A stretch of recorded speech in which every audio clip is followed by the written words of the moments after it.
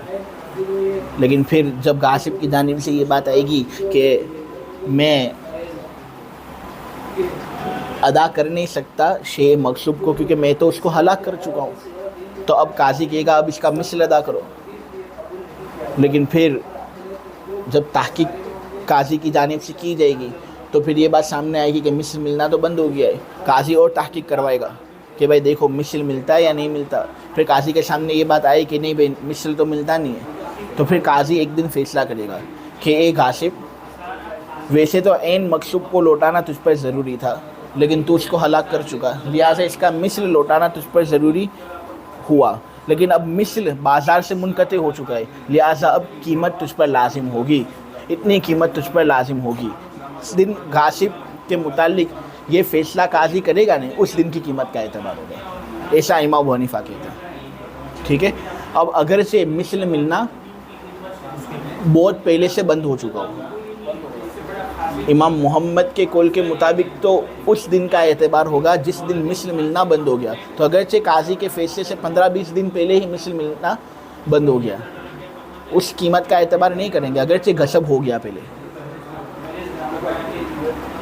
بلکہ قاضی جس دن فیصلہ کرے گا نا یوم الخصومت، اس دن کا اعتبار ہوگا، ایسا امام ابو حنیفہ کہتے ہیں۔ ٹھیک ہے، تو امام ابو حنیفہ کا نظریہ یہ ہے کہ یوم الخصومت کی قیمت کا اعتبار ہوگا، یعنی غاصب اور مالک کے درمیان جس دن جھگڑا اور گفت و شنید ہوئی اور قاضی نے غاصب پر ضمان کا حکم نافذ کر دیا، تو اس دن جو اس شیء مغصوب کی قیمت ہو اس کا ادا کرنا غاصب پر ضروری ہے۔ یوم الخصومت کی قیمت کا اعتبار کیوں امام حنیفہ رحمۃ اللہ علیہ نے کیا، ان کی کیا وجہ؟ امام محمد نے اس دن کی قیمت کا اعتبار کیا جس دن مثل ملنا بازار سے منقطع ہوا۔ ان کی وجہ کیا تھی کہ قیمت غاصب مالک کے حوالے کیوں کر رہے، حالانکہ اس پر تو واجب مثل کو ادا کرنا تھا، کیونکہ جب مثل بازار سے منقطع ہوا تبھی قیمت کا فرض غاصب پر لازم ہوا، یہ سبب تھا، اس لیے اس دن کی قیمت کا اعتبار ہوگا، یہ امام محمد کی وجہ تھی۔ لیکن امام حنیفہ رحمۃ اللہ علیہ یوم الخصومت کی قیمت کا اعتبار کرتے ہیں، تو یوم الخصومت کی قیمت کا اعتبار کیوں ہوگا؟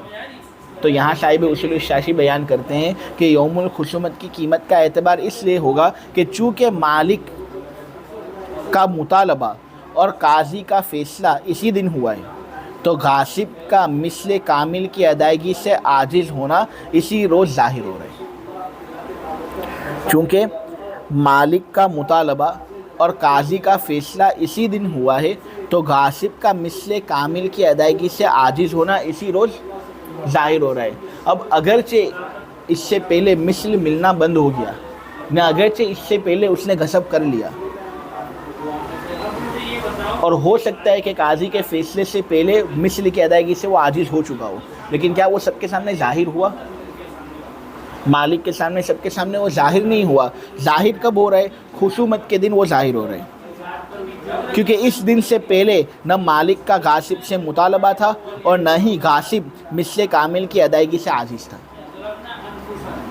بلکہ ممکن تھا کہ باوجود مثل کے شہر سے معدوم ہو جانے کے کسی نہ کسی وقت میں وہ مثل بازار میں مل جاتا۔ تحقیق تو اس نے کی نہیں، ابھی تک اس پر کیس آیا نہیں کہ تو نے غصب کیا، بس اس کو پتہ چل گیا کسی جگہ سے کہ مثل ملنا بند ہوا ہے بھائی۔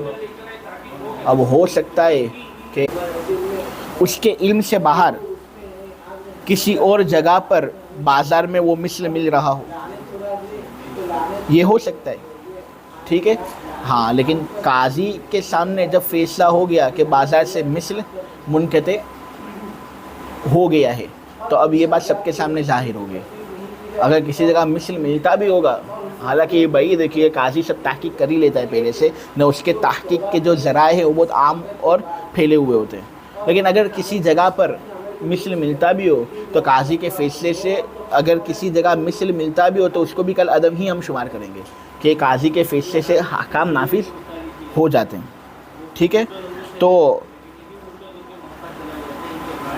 خصومت کے دن سے پہلے نہ مالک کا غاصب سے مطالبہ تھا اور نہ ہی غاصب مثل کامل کی ادائیگی سے عاجز تھا، مگر مالک اور غاصب کے مابین خصومت واقع ہونے کی وجہ سے مالک کا حق مثل سے قیمت کی جانب منتقل ہو گیا اور مثل کی ادائیگی سے عاجز ہونا متحقق ہو گیا. لہٰذا جس دن قضائے کامل کی ادائیگی سے عجز کا علم ہوا اسی دن کا اعتبار ہوگا، اور وہ چونکہ خصومت کا دن ہے اس لیے خصومت کے دن کا اعتبار امام حنیفہ رحمۃ اللہ علیہ نے کیا. صاحب اصول الشاشی نے اپنی عبارت کے اندر یہی بات سمجھائی ہے کہ جس دن قضائے کامل کی ادائیگی سے عجز کا علم ہوا اچھے طریقے سے سب کے سامنے، یہ خصومت کا دن ہے کہ قاضی جب فیصلہ کرے گا کہ واقعتاً تو قضائے کامل کی ادائیگی سے عاجز ہے، تبھی قضائے کامل کی ادائیگی سے عجز کا یقینی علم ہوگا نا. تو اسی لیے خصومت کے دن کا اعتبار ہوگا، اور اس دن جو قیمت ہے قاضی اس بارے میں تفتیش کر لے اور اپنی قیمت غاصب پر لازم کروا دے. یہ امام حنیفہ رحمۃ اللہ علیہ کا نظریہ تھا. یہ مذہب چونکہ کتاب کے اندر بیان ہوا ہے اور اس کے دلائل کتاب کے اندر موجود تھے، اس سے میں نے اس کی وضاحت کی آپ کے سامنے، ورنہ یہ قول بھی وہ قول نہیں جس پر ہمارے زمانے میں فتویٰ دیا جاتا ہے. ہمارے زمانے میں اس قول پر بھی فتویٰ نہیں. فتویٰ ہمارے زمانے میں امام ابو یوسف رحمۃ اللہ علیہ کے قول پر دیا جاتا ہے، جو میں ابھی آپ کے سامنے بیان کروں گا. امام ابو یوسف رحمۃ اللہ علیہ یہ کہتے ہیں کہ قیمت غاصب کو ادا کرنی ہے. اب کون سے دن کی قیمت کا اعتبار ہوگا؟ تو خصومت کے دن کی قیمت کا اعتبار نہیں ہوگا، وہ تو بہت لیٹ ہو جائے گا. نہ اس دن کی قیمت کا اعتبار ہوگا جس دن بازار سے مثل ملنا بند ہو گیا، بلکہ اس دن کی قیمت کا اعتبار ہوگا جس دن غاصب نے غصب کیا. ٹھیک ہے، یہی اصل سبب ہے. امام ابو یوسف کہتے ہیں یوم الغصب کا اعتبار ہوگا. کس کا اعتبار ہوگا؟ یوم الخصومت کا اعتبار نہیں، یوم الانقطاع کا اعتبار نہیں، بلکہ یوم الغصب کا اعتبار ہوگا. جس دن غاصب نے غصب کیا اس دن جو قیمت تھی نا اسی کا اعتبار ہوگا، کیونکہ اصل سبب تو غصب ہی ہے. قیمت ادا کیوں کر رہا ہے، وہ مثل ادا کیوں کر رہا ہے؟ کہ غصب کیا، اگر یہ غصب نہ کرتا تو یہ سب اس پر لازم بھی نہ ہوتا. غصب کیا تبھی تو یہ سب ضمان اس کو بھرنا پڑ رہا ہے.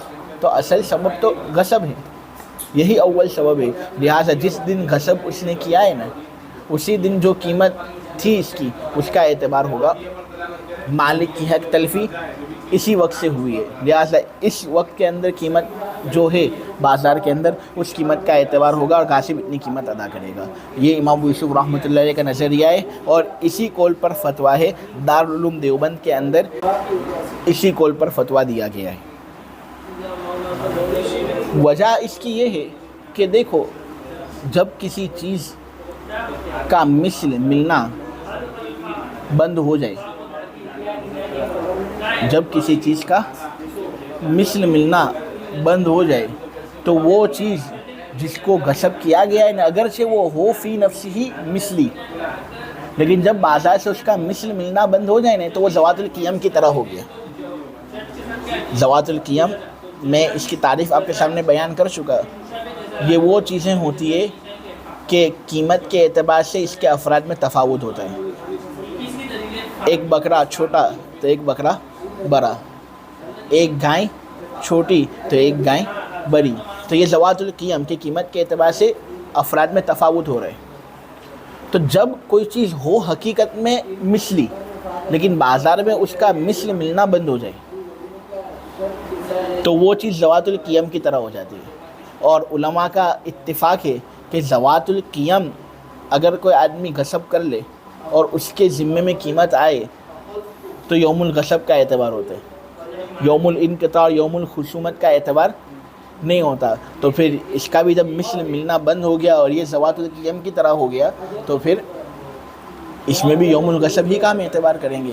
یہ امام ابو یوسف کا نظریہ ہے. ان کی دلیل ہم کو زیادہ مضبوط معلوم ہوتی ہے، اور قضا کے جو معاملے ہوتے ہیں نا اس کے اندر امام ابو یوسف کے قول کو عامتاً لیا جاتا ہے، اس لیے ہم نے ان کے قول کو لیا۔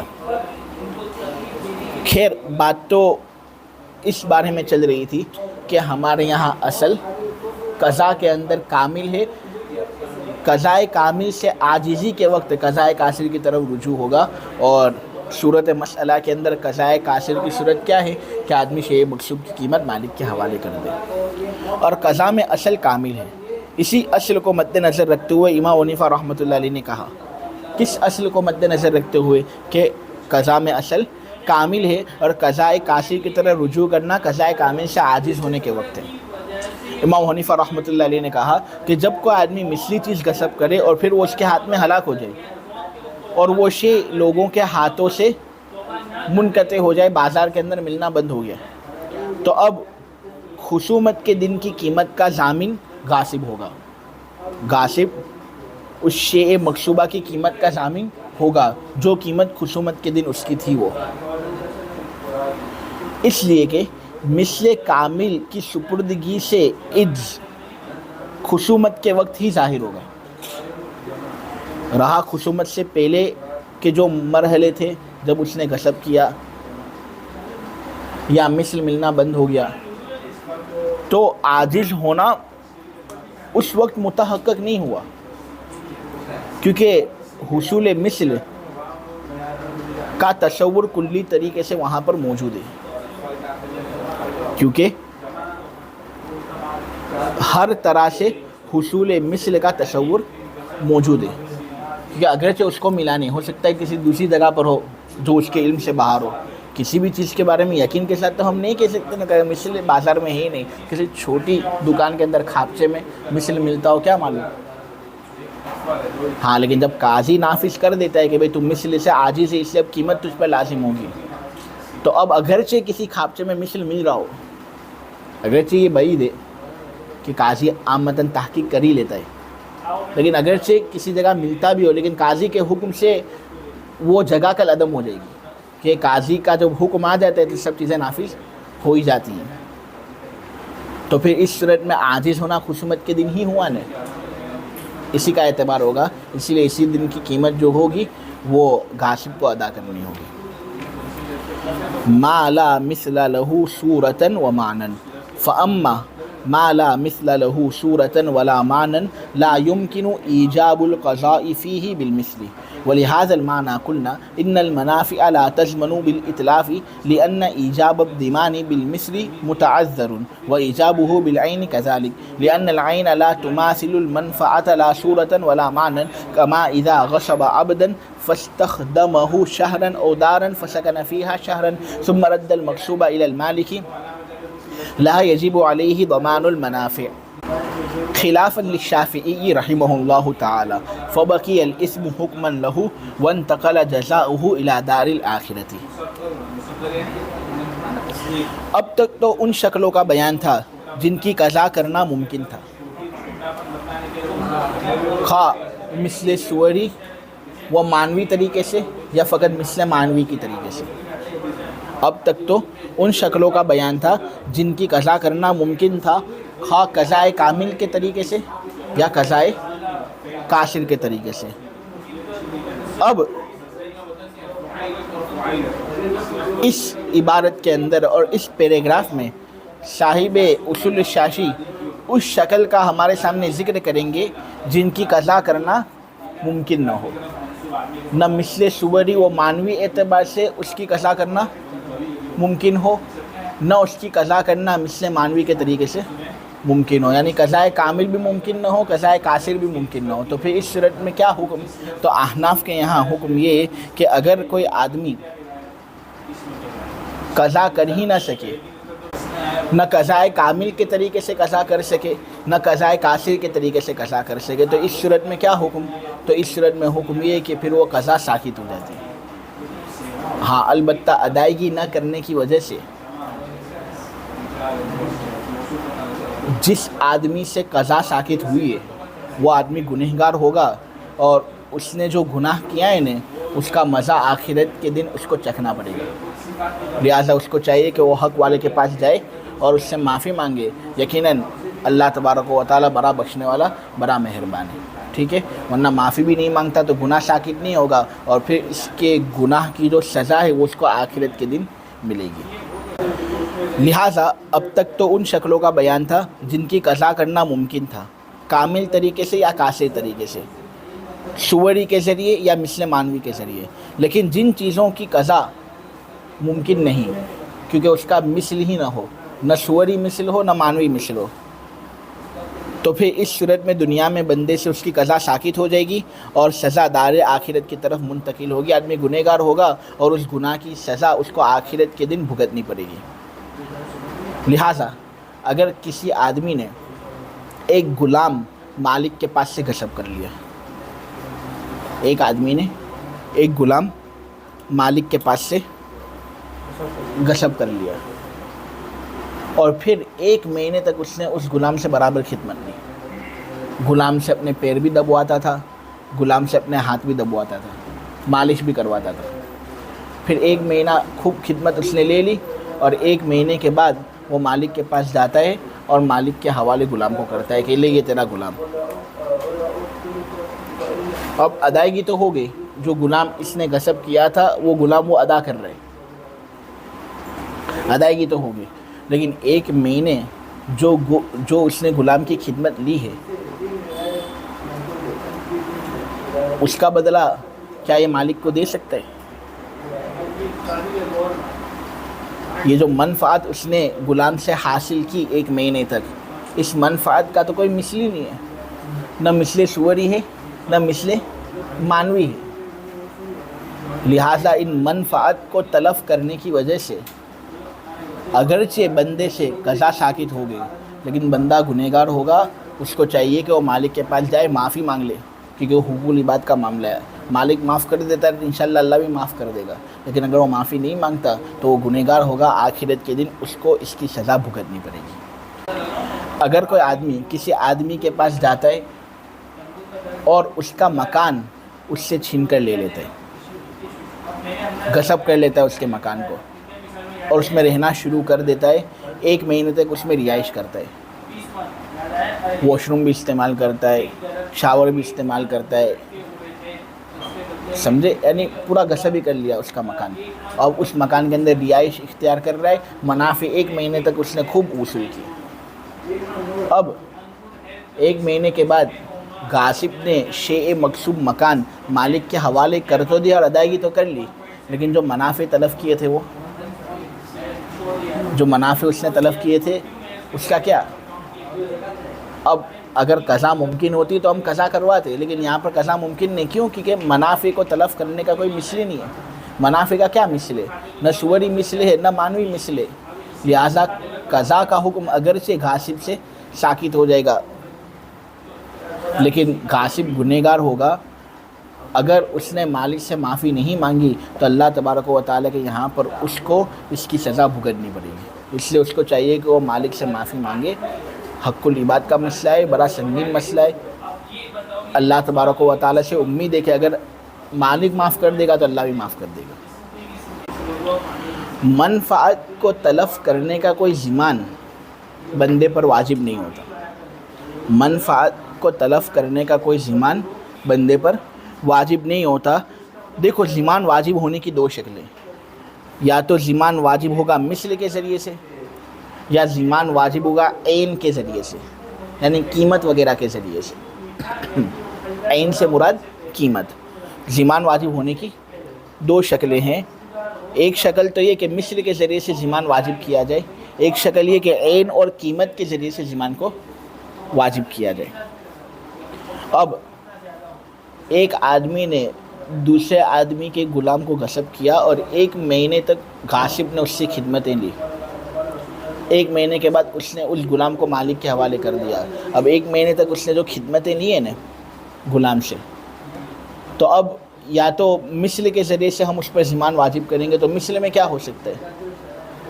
مثل میں یہ ہو سکتا ہے غاصب مالک کے پاس جائے اور مالک سے یہ کہے کہ بھائی میں نے تیرے غلام سے 1 مہینے تک خدمت لی، ہاتھ دبوائے، مالش کروائی، پیر دبوائے، لہٰذا میرا بھی ایک غلام ہے، تو اس کو اپنے پاس رکھ،